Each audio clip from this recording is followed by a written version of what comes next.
Nature is like a musical expression, which means exactly what it says. Giraffes are giraffing, trees are treeing, stars are starring, clouds are clouding, rain is raining. And if you don't understand, look at it again. And people are peopling. We notice that all these suchnesses appear and disappear. They keep changing. They come and they go. But if you get hung up on your particular form, I'll have to alter the language a little bit, because you see, your form makes a duality, whereas you are your form. You're what you're doing. Now, you think, for some strange reason, I must make that go on as long as possible. And therefore you think you have an instinct to survive. And so the only thing anybody can agree about today, so far as the discussion of ethical and moral problems are concerned, is that we ought to survive. And therefore certain forms of conduct have survival value and certain forms don't. But when you say to yourself, you must go on living, you put yourself in a double bind. Because you said to a process which is essentially spontaneous that it must happen. And the basic form of the double bind, which is imposed upon all children, is you are required to do that which will be acceptable only if you do it voluntarily. So when we say to ourselves, you must go on, the reason is, you see, that we are not living in the eternal now, where reality is. We are always thinking that the satisfaction of life will be coming later. There's a good time coming, be it ever so far away, that one far-off divine event to which all creation moves. Don't kid yourself. As the Hindus have taught us, in the course of time, everything gets worse. It eventually falls apart. Comes Kali Yuga and Shiva at the end, and boom. Which is to say, only suckers put hope in the future. You see, I tell you, there are three classes of people in the Western world: the aristocrats, the proletariat, and the bourgeoisie. The aristocrats live on the past because they come of noble family. And they're like potatoes because the best part of them is underground. The proletariat live in the present because they have nothing else. And the poor bourgeoisie live for the future.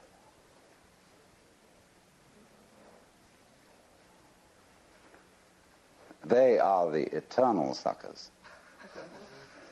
They can always open to a con game.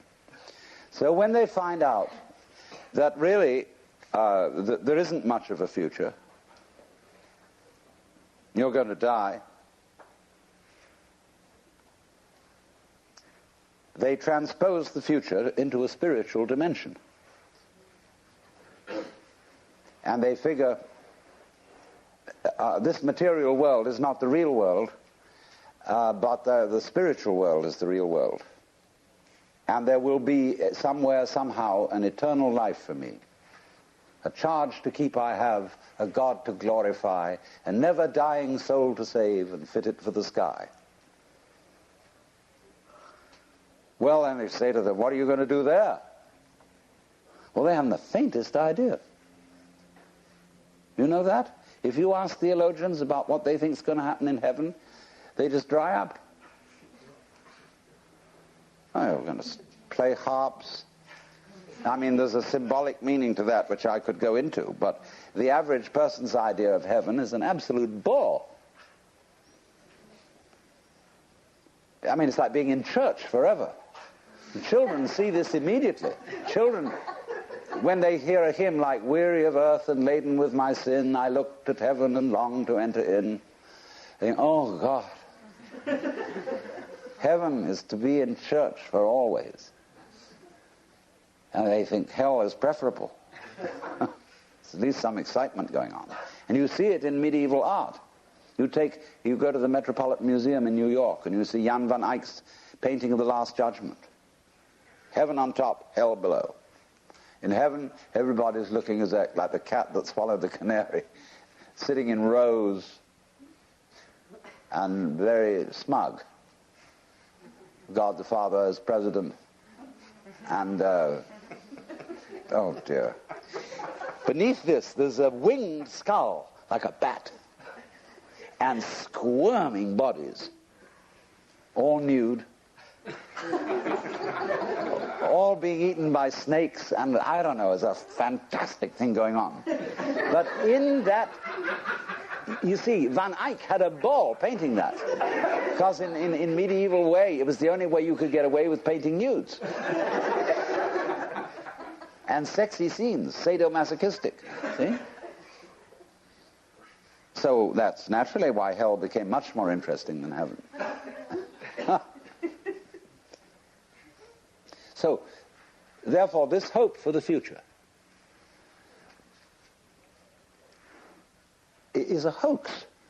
It's a perfect hoax. And maybe we will make spiritual progress. Everybody puts it off. Maybe if I work at yoga for 10 years, 20 years, and do this thing, I will eventually make it to moksha, to nirvana, whatever. That's nothing more than a postponement. It's this business of, because you're not fully alive now, you think maybe someday you will be. Look, supposing I ask you, what did you do yesterday? No, what did I do yesterday? In fact, I've forgotten. So, but most people will say, well, let me see now. Let me get out my notebook. I got up at 7:30 and I brushed my teeth and I read the newspaper over a cup of coffee, and then I looked at the clock and dressed and got in the car and drove downtown and did this and that in the office and so on, and you go on and on and on, and you suddenly discover that what you've described has absolutely nothing to do with what happened. You've described a scraggly, skeletal, fleshless list of abstractions. Whereas if you were actually aware of what went on, you could never describe it. Because nature is multidimensional. Language is linear. Language is scrawny. And therefore, if you identify the world as it is with the way the world is described, it's as if you were trying to eat dollar bills and expect a nutritious diet. Or eat numbers. A lot of people eat numbers. People play the stock market. They're doing nothing but eating numbers. And they're always unhappy. Absolutely miserable. Because they never get anything. So therefore, they always hope more is coming. Because they believe that if they eat enough dollar bills, eventually something satisfactory will happen. So eating the abstractions all the time, we want more time. Confucius very wisely said, a man who understands the Tao in the morning may die with content in the evening. Because when you understand, you don't put your hope in time. Time won't solve a thing.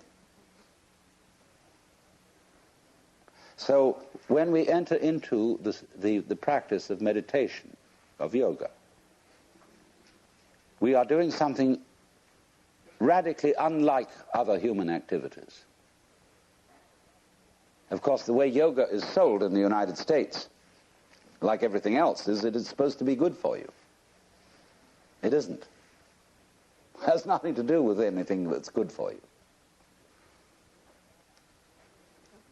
It's the one activity which you do for its own sake,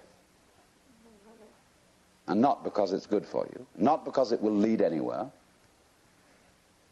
because you cannot go to the place where you are now, obviously. Yoga is to be completely here and now. That's why the word yog means join. Get with it. Be completely here and now. This is the real meaning of concentration, to be in your center. And the Christian word for sinning in Greek is amatanin, which means to miss the point.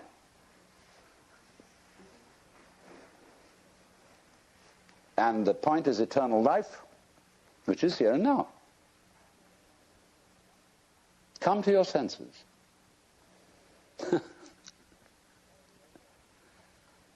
So yoga is defined in Sanskrit, in the Yoga Sutra, yogas chitta vritti nirodha.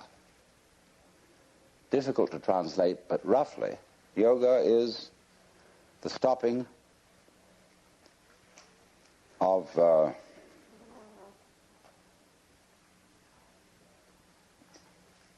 vritti is turning, see, like a wheel, and chitta is consciousness.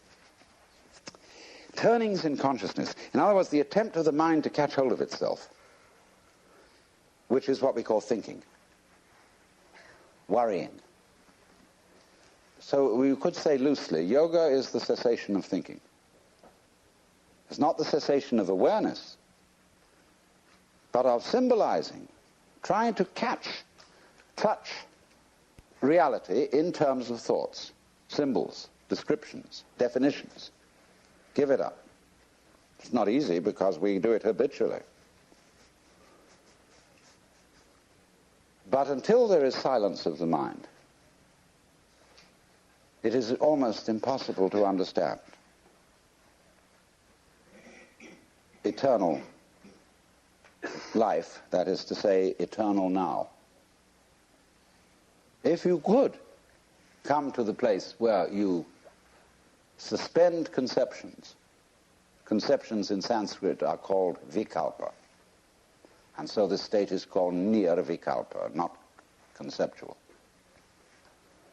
And this will be basic to everything I'm going to talk to you about. To understand non-verbal reality, non-conceived reality, what I call suchness, tathata. It's really very easy. It's too easy. That's why it's difficult. But that when you are fully aware and not thinking, you will notice some amazing absences. There is no past. Can you hear anything past, incidentally? Can you hear anything future? They're just not there to the plain sense of one's ears. Ears are easiest to begin with. Can you hear anyone listening to something else other than sound, you know? Can you hear the listener? No? Well, then presumably it's not there. Then you become again as a child and simply forget all that you ever were told and contemplate what is. All these ghosts go away. That's weird. But they just go. And then you enter into the eternal state. Well, there's no problem. Well, then you go back and you collect your opinions again. You think, well, that won't do. How can I be practical and be in that sort of state?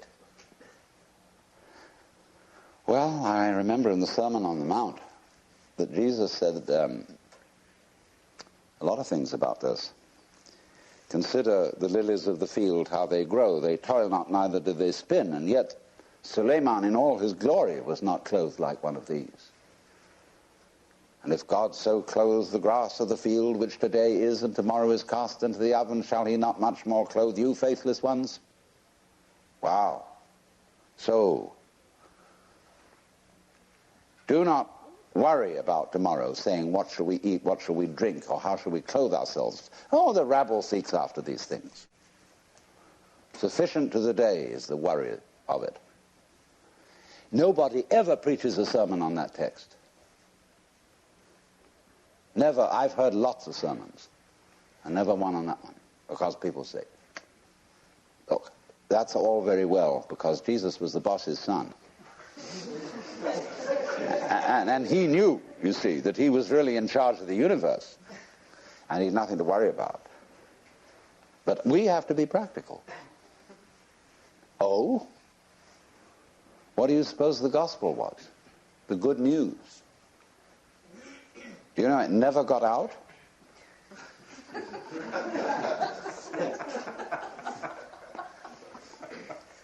You too are the boss's son. That was the gospel.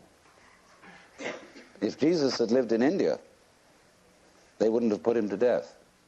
Because everybody in India knows that we're all God in disguise.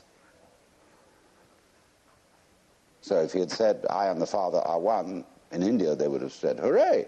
You know? Lots of people in India know that perfectly well. But here, that's a no-no. Who the hell do you think you are? You own the place? You keep your position. You're just a creature, a critter. It's in the family system, it's in everything.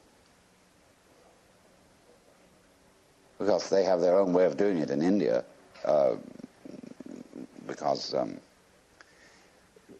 they have a delayed action on it. When you get to be a certain age, and after you've studied long enough with a certain guru, then, and then only, may you realize this. But until then, it's still a no-no. But if you've put in the time, they finally let you in. Here you have to wait until you're dead.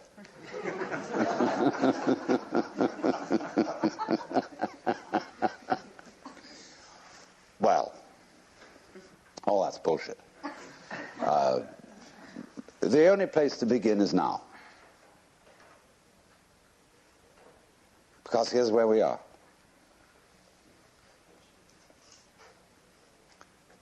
So why put it off? A lot of people say, well, I'm not ready. What do you mean you're not ready? What do you have to be ready? Well,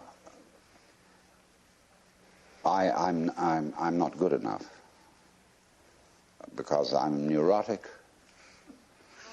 I'm perhaps not old enough, not mature enough for such knowledge. I still am frightened of pain. And of course I'd have to overcome that. I'm still dependent on material things. I have to, eat a lot and drink a lot and sex around and all that kind of thing. And I think that I better get all that under control first. Oh? You mean you've got a case of spiritual pride? You want to be able to congratulate yourself for having gone through the discipline which is rewarded with realization.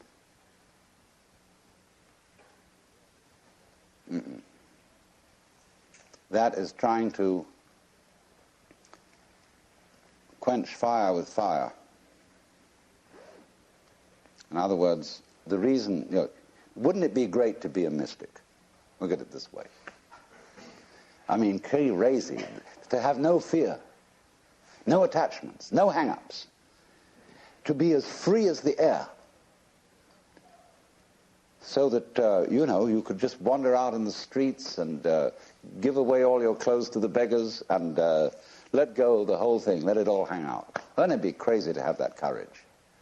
And you look into yourself honestly, and you find that inside you're actually a quaking mess of sensitivity. So that this desire to be the great mystic is nothing more than a symptom of your quaking mess. It's self-defense.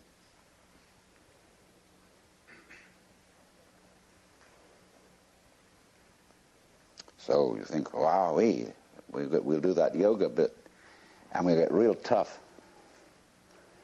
But that only means you're going to be increasingly insensitive.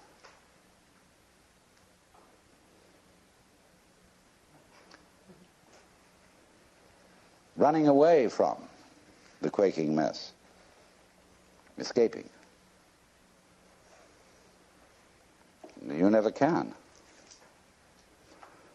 You're stuck with it. There's nothing you can actually do to transform your own nature into unattached selflessness, because you have a selfish reason for wanting to do it. Well, that's pretty depressing, isn't it? You mean to tell me that the only people who get really enlightened and liberated are those whom the grace of God somehow hits in an arbitrary way, and all you can do is sit around and wait? Well, let's begin with that supposition. Let's suppose there's nothing we can do to change ourselves. Psychotherapy, religion, all this is absolutely in vain. There's nothing you can do about it. It's like trying, as I said, to bite your own teeth or lift yourself up by your own bootstraps. Incidentally, it struck me as funny, a lot of people are using that phrase in the wrong way. They say when something very difficult has to be done, we have to lift ourselves up by our own bootstraps. You can't. It's impossible. That's terribly depressing. You mean Alan Watts, you'll come here simply to tell us that there's nothing we can do? I mean, here we are all presumably assembled in a cultural milieu, spiritual milieu, psychotherapeutic milieu, where we are supposed to get better. And I tell you, there's nothing you can do about it. Well, I say, give us our money back. Go to somebody else who'll be more encouraging.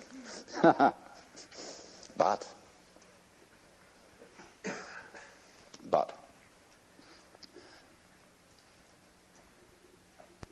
what does it mean that you can't do anything about it?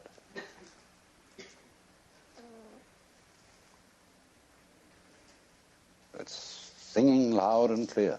The reason you can't do anything about it is that you don't exist.